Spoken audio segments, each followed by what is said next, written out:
తన మేనిఫెస్టోలో పెట్టినట్టుగా కామారెడ్డి డిక్లరేషన్లో 42% రిజర్వేషన్ ఇస్తా అనేటువంటి ఒక మాట చెప్పడం జరిగింది. ఆ మాట మమ్మల్ని అందరిని ఆకర్షించింది అధ్యక్ష. 42% రిజర్వేషన్ కులగణన అనేటువంటి మాట మాలాంటి వాళ్ళని ఆకర్షించి కాంగ్రెస్ పార్టీలోకి చేరడం జరిగింది అధ్యక్ష. గౌరవ మంత్రి గారు చెప్పినట్టుగా 42% తీసుకోవడానికి దానికోసం రాష్ట్ర ప్రభుత్వంతో కలిసి పోరాడడానికి మేము సిద్ధంగా ఉన్నాం అధ్యక్ష. కానీ మా ఆవేదన తాత్కాలికమైంది కాదు అధ్యక్ష.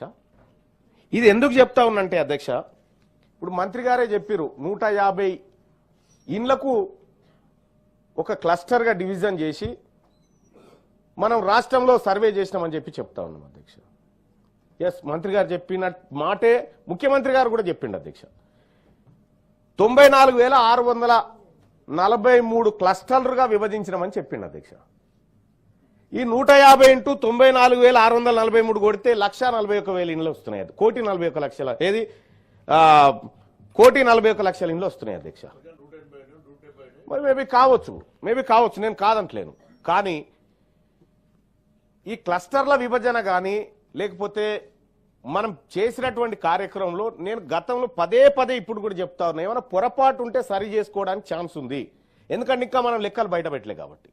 రెండో విషయం ఏంటంటే అధ్యక్ష, ఇది ఎందుకు చెప్తా ఉన్నాను మరి మళ్ళన్నా ఈ 42% తీసుకోవచ్చుగా చెప్పింది అదంటే కాదు అధ్యక్ష.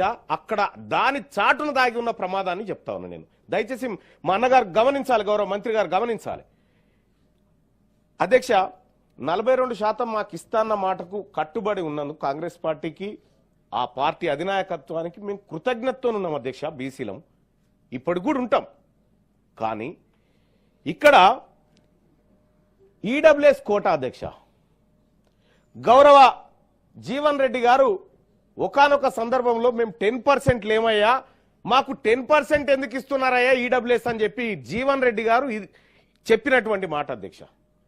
ఇక్కడ అనూహ్యంగా అప్పర్ కాస్ట్ జనాభా పెంచి చూపించడం ద్వారా ఈడబ్ల్యూఎస్ కోటా 10కు 10 అమలు చేసుకోవడానికి ఇది ఉపయోగపడుతుంది అధ్యక్ష.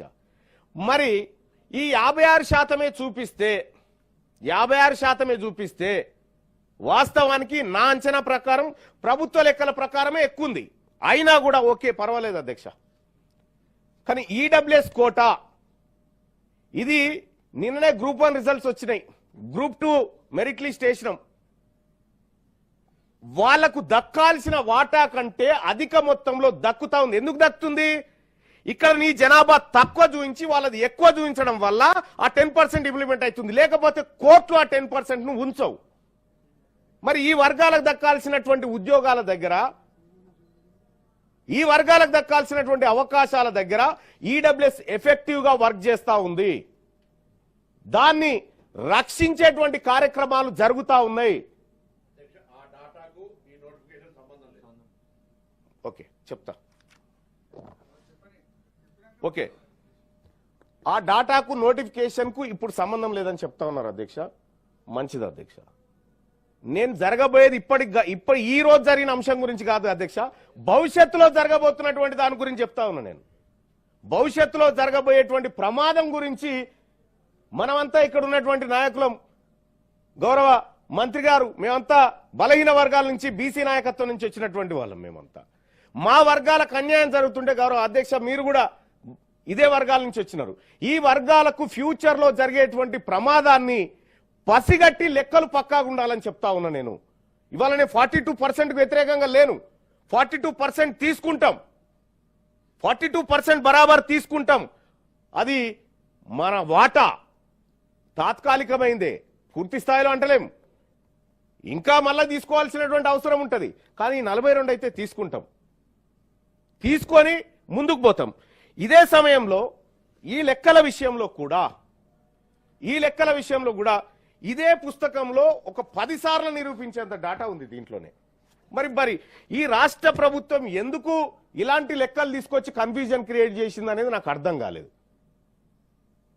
నేను గౌరవ మంత్రి గారు చెప్తా ఉన్నా, ఆయన మనసులో ఎలాంటి తేడా లేకపోవచ్చు, ఈ బీసీల పట్ల ప్రేమ ఉండొచ్చు, ఈ బీసీల సమాజం కోసం ఆయన ఆలోచన ఉండొచ్చు.